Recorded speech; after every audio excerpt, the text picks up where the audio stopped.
नमस्कार दोस्तों, जानी कैसे में आपका स्वागत है। हम रोज़ाना स्वास्थ्य संबंधित जानकारी लेकर आते हैं। हमारे चैनल को सब्सक्राइब करना ना भूलें और साथ ही बेल आइकॉन को ज़रूर दबाएं, जिससे कि हमारे सभी वीडियो की नोटिफिकेशन मिले आपको सबसे पहले।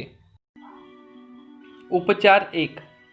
बहेड़ा की छाल का टुकड़ा मुंह में रखकर चूसने से कफ निकलता है और खांसी भी ठीक होती है। उपचार 2। अदरक को छीलकर छोटा सा टुकड़ा मुंह में रखकर चूसने से भी कफ निकल जाता है। उपचार 3। अदरक और कच्चे लहसुन को प्रतिदिन थोड़ा थोड़ा खाते रहने से शरीर में कफ की समस्या से मुक्ति मिलती है। उपचार 4। सूखे आंवले और मूलहट्टी को अलग अलग बारीक पीसे छानकर मिला ले। इस चूर्ण को सुबह शाम खाली पेट पानी के साथ लेने से फेफड़ों में जमे कफ से मुक्ति मिलती है। उपचार 5। 25 ग्राम अलसी को कुचलकर 500 ग्राम पानी में उबाले।